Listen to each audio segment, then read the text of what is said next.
Liberal gang के poster boy बन गए मोहन यादव। मध्य प्रदेश के मुख्यमंत्री जी का कारनामा सामने आया है। बीजेपी का एक मुख्यमंत्री जो सत्ता पर काबिज होता है तो उस मुख्यमंत्री का पूरा कुनबा, पूरा परिवार, पत्नी, बेटा, बहू, भतीजा, भाई सब मिलकर कैसे एकर्स में जमीनें खरीदते हैं। लेकिन अगर प्रदेश का मुखिया चीफ मिनिस्टर ही उसी प्रदेश में लूटपाट करने लग जाए, फिर इस लूट को आप क्या कहें? आसान लफ्जों में समझिए कि मुख्यमंत्री मोहन यादव अपने आप को जिस बड़े जमीन विवाद में फंसे हुए पाते हैं वो कितना गंभीर है। इस्तीफे के लिए गिड़गिड़ाने लगे रवीश कुमार। इतने सारे उदाहरणों के होते हुए मोहन यादव इस्तीफा देकर अलग उदाहरण बनाएंगे, हमें ऐसा नहीं लगता। पुण्य प्रसून वाजपेयी को मिल गया कहानी का एक नया प्लॉट। आज जो मोहन यादव जो मध्य प्रदेश के मुख्यमंत्री हैं, उनकी रिपोर्ट किसने लीक कर दी? मगर कांग्रेसियों के चक्कर में खुल गया अखिलेश जी का धागा। मोहन यादव जी को बदनाम करने के लिए ये बीजेपी ने साजिश की है। मीडिया हेडलाइन बनाने के लिए बीजेपी जाति की बात करती है। पर ठहरिए जनाब, मोहन यादव तो बड़े खिलाड़ी निकले। मोहन यादव पर बार, मोदी शाह की बहार, ढोल पीटते रह गए राहुल गांधी। साथियों नमस्कार, मैं हरिश्चंद्र बर्णवाल इस वीडियो में आप सभी का स्वागत करता हूं। दोस्तों, मोहन यादव इस समय पूरे के पूरे लेफ्ट लिबरल गैंग के लिए पोस्टर बॉय बन गए हैं। ट्रेलर तो आपको दिखाई दिया, रवीश से लेकर के जितने भी पुण्य प्रसून तमाम लोग, मैंने तो बस कुछ आपको झलकियां दिखाई हैं। लेकिन आप जानकर हैरान हो जाएंगे दोस्तों कि मोहन यादव आज राहुल गांधी के लिए किसी बुरे सपने के जैसा बन गए हैं। और सिर्फ राहुल गांधी नहीं दोस्तों, बल्कि पूरे गांधी परिवार के लिए एक दुखती रग बन गए हैं। सिर्फ 2 हफ्ते की बात बता रहा हूं दोस्तों, सिर्फ 2 हफ्ते। अभी आपको 10 दिन पहले ही एक वीडियो दिखाया था, आप भूले नहीं होंगे। क्या किया था मोहन यादव ने? आप समझिए कि हार के जबड़े से जीत छीन ली थी, या फिर अगर उल्टा कहें तो कांग्रेस की जीत के जबड़े से उसको हार सौंप दिया था। यह काम किया था। लेकिन आज तो उससे भी बड़ी कहानी दोस्तों, वो तो सिर्फ एक सीट की बात थी। आज तो मोहन यादव ने इतना बड़ा काम किया है दोस्तों, आप हैरान रह जाएंगे। ये जो मोहन यादव पर बार चल रहा है ना, ये दरअसल मोदी शाह की एक नई बहार है दोस्तों। कैसे बहार आई है ये मैं डिकोड करने जा रहा हूं, और कैसे राहुल गांधी ढोल पीटते रह गए हैं, कैसे दुखती रग पर हाथ धर दिया है, और कैसे दोस्तों पुराने गड़े मुर्दे उखड़ गए। आज की कहानी में यही डिकोड करने जा रहा हूं, और मैं निश्चित कहता हूं दोस्तों कि आज आपको पूरे के पूरे वीडियो में इतना मजा आएगा कि आप सोच नहीं सकते। कहीं पर निगाह और कहीं पर निशाना, जो ये मुहावरा है ना दोस्तों, आज आपको दिखेगा। मेरा निवेदन है दोस्तों, जरूर कमेंट कीजिएगा। आज का पहला कमेंट जय सिया राम ही लिखिएगा, ताकि आपसी संवाद का एक सिलसिला भी शुरू हो सके। आइए शुरू करते हैं दोस्तों। कुछ 2 विंडो दिखाता हूं आपको, मोहन यादव की मेन कहानी पर भी लेकर आऊंगा। लेकिन आपको इतना तो पता ही है कि मोहन यादव पर यह आरोप लग रहा है कि किस तरीके से उन्होंने बड़ी संख्या में जमीन खरीद ली है। यही है, अभी मैं उसको बताऊंगा। लेकिन 2 विंडो में जरा मजा तो लीजिए। नैरेटिव की ताकत कितनी बड़ी होती है दोस्तों, आज आपको मोहन यादव के केस स्टडी को देख करके समझ में आएगा। मोहन यादव ने क्या किया? 168 एकड़ जमीन खरीद ली। मान लीजिए, अभी तो मैं आपको दिखाऊंगा, मोहन यादव के परिवार ने 168 एकड़ जमीन खरीद ली तो वो भ्रष्टाचारी हो गए। वाह, ताली बजाइए। अगर उन्होंने जमीन खरीद ली तो वो भ्रष्टाचारी हो गए। और गांधी परिवार, जिनके पास 150 एकड़ से भी ज्यादा जमीन कहां पर है भाई? जहां पर उनका अंतिम संस्कार किया गया। यानी हड़पने वाला जो परिवार है वो ईमानदार हो गया। गजब का ट्विस्ट है दोस्तों, इसी को बोलते हैं नैरेटिव की ताकत। हम सोच भी नहीं सकते, हम समझ ही नहीं सकते भाई। सिर्फ 17 नेताओं में 250 एकड़, और मैं देख रहा था दोस्तों कि सिर्फ नेहरू और गांधी परिवार के पास 150 एकड़ जमीन है जहां अंतिम संस्कार किया गया। तो जमीन हड़पने वाला ईमानदार और जमीन खरीदने वाला क्या हो गया? भ्रष्टाचारी। मजा आ गया ना दोस्तों? इस नैरेटिव को जीवन भर मत भूलिएगा। अगला 2 विंडो देखिए। 2 विंडो क्या, ये 3 विंडो है दोस्तों। देखिए ये कांग्रेस की गजब का नैरेटिव है दोस्तों। अंबानी अडानी अंबानी अडानी यही करते रहते हैं ना। हमें भी लगता है, फिर कई बार लगता है कि क्या अमीर होना गुनहगार होता है क्या? फिर तो कोई आदमी क्यों कारोबार करेगा, आप सोचिए ना। लेकिन मैं यहां कुछ और दिखा रहा हूं। यहां पहला विंडो क्या है? मध्य प्रदेश के नए मुख्यमंत्री, जब ये मुख्यमंत्री बने थे तब की कहानी दिखा रहा हूं। उस समय इनकी संपत्ति थी 42 करोड़ से ज्यादा, यानी इनके पास तब भी पुश्तैनी जमीन थी, तब भी ये कारोबार कर रहे थे, तब भी इनके पास इतनी जमीन थी।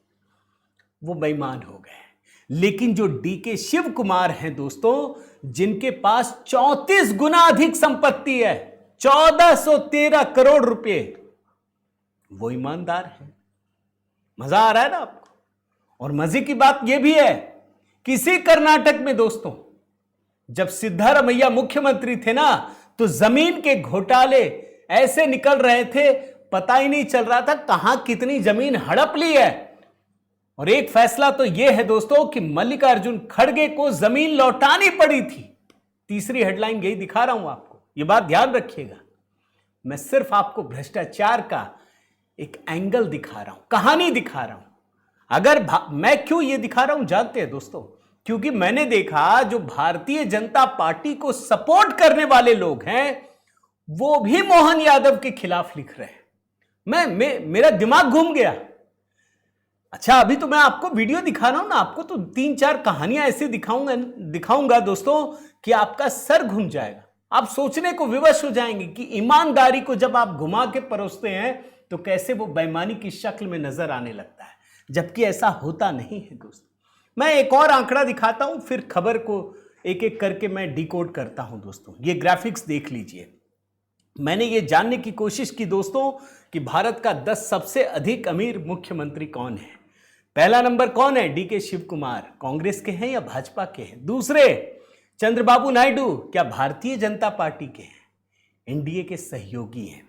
तीसरा नंबर सी जोसेफ विजय, तमिलनाडु के मुख्यमंत्री, भारतीय जनता पार्टी के नहीं है। यानी टॉप 3 में तो भाजपा का एक मुख्यमंत्री नहीं है जिसकी 22 राज्यों में सरकारें हैं। गजब की कहानी। और कहां आते हैं ये? मोहन यादव 6ठे नंबर पे। मोहन यादव बेईमान हो गए। कुछ तो घालमेल है। आपको लगता है कि नहीं दोस्तों? जरूर कमेंट करके भी बताइएगा। लेकिन इस कहानी को जानने से पहले यह आपको पता होगा कि सिर्फ 2 हफ्ते हुए हैं, मोहन यादव ने अभी कांग्रेसियों को एक बहुत बड़ा झटका दिया था दोस्तों। भूल तो नहीं गए? ये मीनाक्षी नटराजन की कहानी बता रहा हूं। भाई, राज्यसभा सीट पक्की थी, विधायकों की संख्या भी लंबी चौड़ी थी, वो हार नहीं सकती थी, हार गई। कैसे हार गई? तो मोहन यादव की रणनीति थी। ये कुशल रणनीति थी दोस्तों। अब मैं आपको जरा खबर पर लेकर आता हूं कि यह बवाल मचा क्यों है। क्यों मोहन भागवत इस समय लेफ्ट लिबरल गैंग कांग्रेस के लिए पोस्टर बॉय बने हुए हैं? जरा उस चीज को पहले ध्यान से समझिएगा दोस्तों। यह है वो रिपोर्ट, ध्यान से देख लीजिए। His government mapped Ujjain's infra push, Madhya Pradesh CM Mohan Yadav family bought land in prime areas. अब जरा मैं आपको इसको थोड़ा थोड़ा हिस्सा, जो मेन चीजें हैं वो मैं आपको बताना चाहता हूं कि आखिर इस खबर में है क्या, आखिर इंडियन एक्सप्रेस ने किया क्या है। इंडियन एक्सप्रेस की टीम ने उज्जैन शहर के जमीनों के खतौनी रिकॉर्ड्स की पड़ताल की है। जी हां, खतौनी रिकॉर्ड्स की पड़ताल, और उसके बाद स्थानीय रियल एस्टेट व्यापारियों से बातचीत की है। अब इसमें क्या निकला है वो भी आप सुनिए। दिसंबर 2023 में मोहन यादव के मुख्यमंत्री बनने के बाद से दिसंबर 2025 के बीच उनके परिवार कौन कौन है मैं बताता हूं। पत्नी, बहू, भाई, चचेरे भाई और उनसे जुड़ी रियल एस्टेट कंपनियों ने उज्जैन और उसके आसपास 137 प्लॉट यानी करीब 168 एकड़ जमीन खरीदी है, जिसकी कीमत लगभग 45 करोड़ रुपए बताई जा रही है। अब इनके पूरे परिवार की होल्डिंग 335 एकड़ हो गई है। बढ़िया, ये न्यूज है दोस्तों। अब इंडियन एक्सप्रेस की रिपोर्ट में क्या आरोप लगे हैं वो भी समझिए। 2 आरोप लगे हैं दोस्तों। जहां जमीनें थी वहां सरकारी योजनाओं की घोषणा की गई, मतलब 111 एकड़ हिस्सा ऐसी जगहों पर है जहां सरकार ने नए हाईवे, सड़क चौड़ीकरण या सिंहस्थ 2028 से जुड़े बड़े इंफ्रास्ट्रक्चर प्रोजेक्ट्स की घोषणा की है।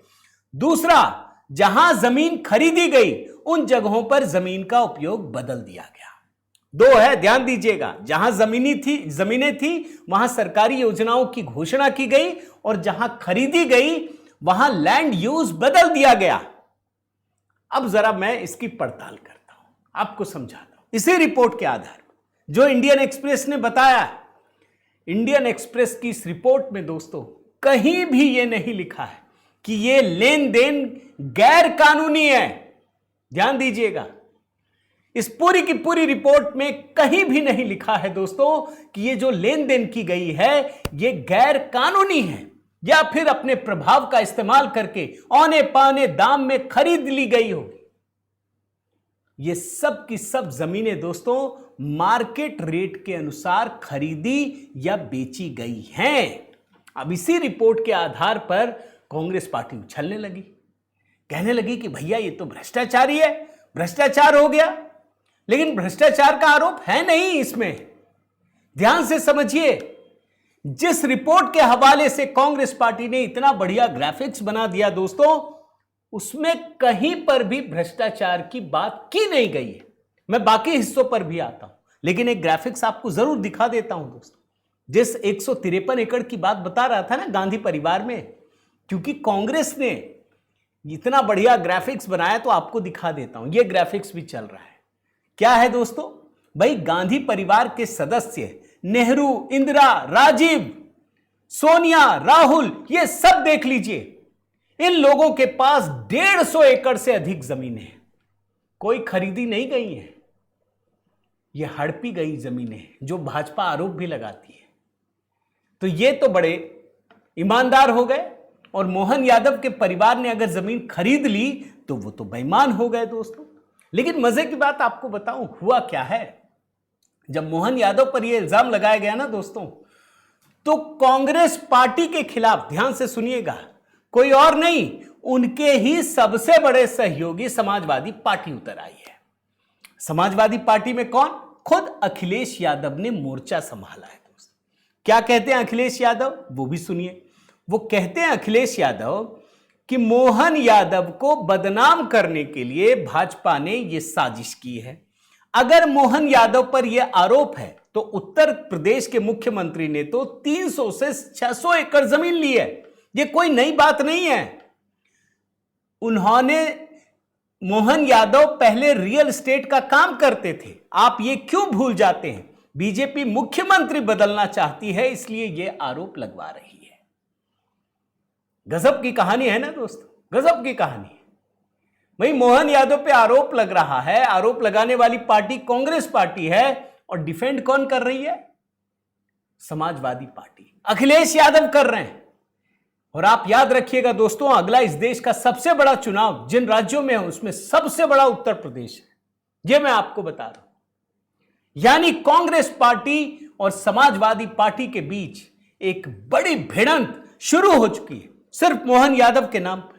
और इतना ही नहीं, अब कोई कह सकता है कि भैया यादव यादव करके बचा रहे हैं, भाजपा को तो कोई लेना देना नहीं है। भाजपा तो यादव और ये जातियों में तो खेलती भी नहीं है। भाई भारतीय जनता पार्टी के लिए हिंदुत्व सबसे बड़ी चीज है, आप जानते हैं दोस्तों। लेकिन यहां झगड़ा और एक लेवल पे आगे बढ़ गया है। कैसे बढ़ गया है, उसके लिए आपको ओवैसी साहब का ट्वीट देखना पड़ेगा। क्या लिखा है? मोहन जी के सम्मान में अखिलेश भैया मैदान में, एक भाई बस अपना कर्तव्य निभा रहे हैं। उत्तर प्रदेश में आए दिन मुसलमानों को निशाना बनाया जाता है, उन पर झूठे इल्जाम लगाकर उन्हें जेल भेजा जाता है। अखिलेश उनके लिए कभी कुछ नहीं कहते, लेकिन भाजपा के एक मुख्यमंत्री के लिए देखिए कितनी हमदर्दी है। सपा का समाजवाद असल में यादव समाजवाद है। कहानी में कितने ट्विस्ट आ गए दोस्तों, आप समझिए, कितने ट्विस्ट आ गए। मोहन यादव पर बार चल रहा है और झगड़ कौन रहे हैं? कांग्रेस पार्टी राहुल गांधी की पार्टी और अखिलेश यादव की पार्टी। लेकिन एक बात बतानी पड़ेगी दोस्तों, भाई इंडियन एक्सप्रेस में जो लिखा है ना, उससे एक भ्रम पैदा होता है।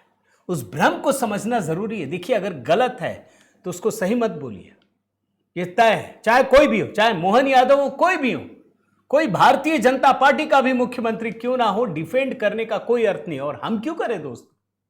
भाई अगर गलत है तो गलत है। मोहन यादव के बारे में कुछ बातें समझ लीजिए दोस्तों।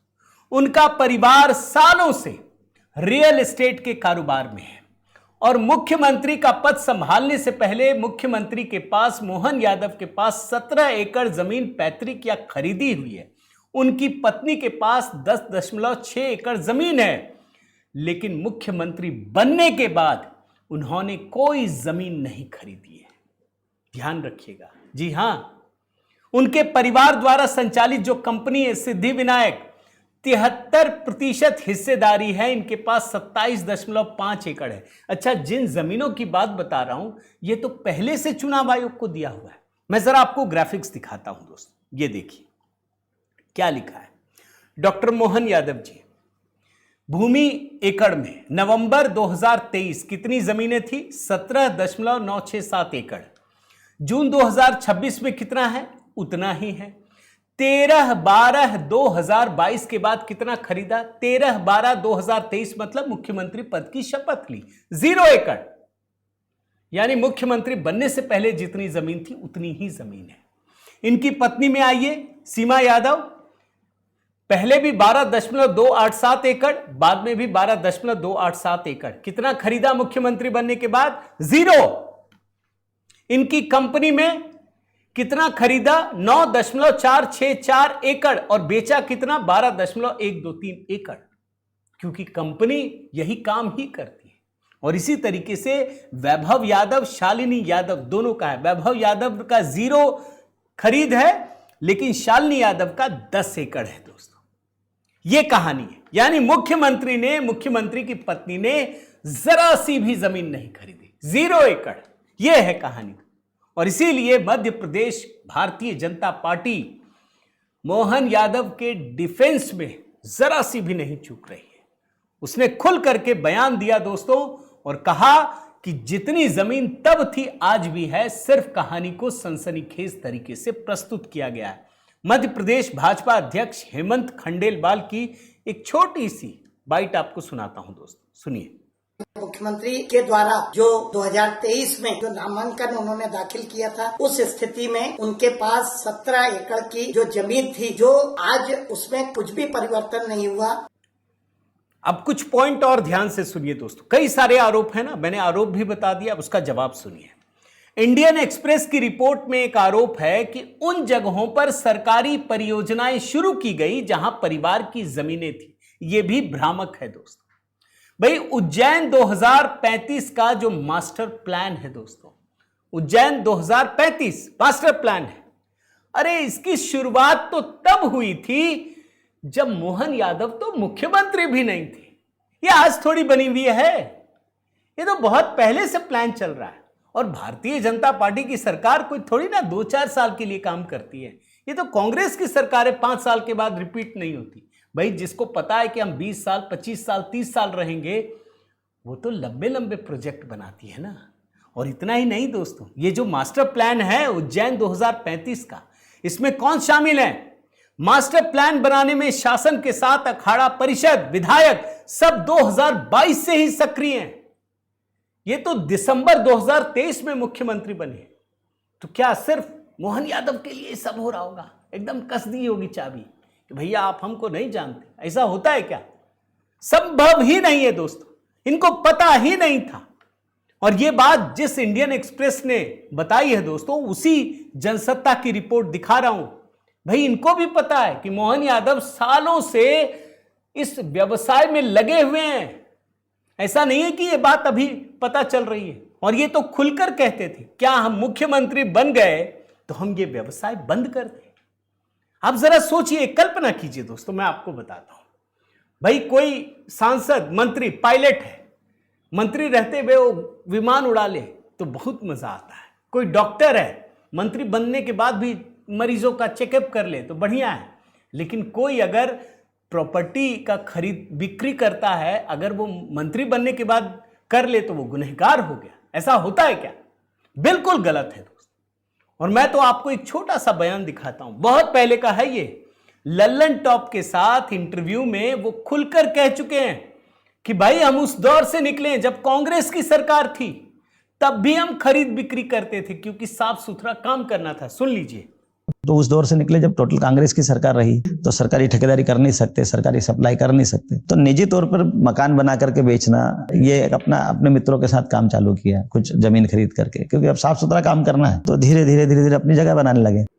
अब मैं आपको कंक्लूजन पर लेकर आता हूं दोस्तों। क्यों मैंने कहा मोहन यादव परिवार और मोदी शाह के लिए एकदम जैसे कहते हैं ना बाहर आ गई। क्यों? 4 पॉइंट है दोस्तों, मैं आपको बता देता हूं। पहला, इंडी अलायंस का झगड़ा बढ़ गया। कहां मोहन यादव जी है, अभी कोई चुनाव भी नहीं है वहां पर, 28 में चुनाव होगा, उस चक्कर में इंडी अलायंस का झगड़ा बढ़ गया, गुत्थम गुत्थी। अच्छा, दूसरी बात, ये झगड़ा कहां बढ़ा? जहां उत्तर प्रदेश में सबसे बड़ा चुनाव होने वाला। बताइए, बात हो रही है दोनों गठबंधन बनाएंगे, दोनों ही लड़ रहे हैं आपस में, और इस चक्कर में ओवैसी भी घुस गए।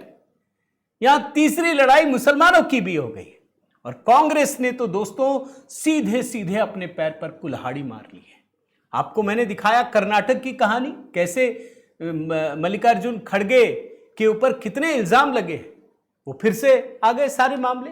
और इसके अलावा दोस्तों गांधी परिवार के किस्से आपको मैंने भी दिखाया, भाई किस तरीके से गांधी परिवार 150 एकड़ से भी ज्यादा कब्जा करके बैठा है, और भी बहुत सारी जमीनें हैं।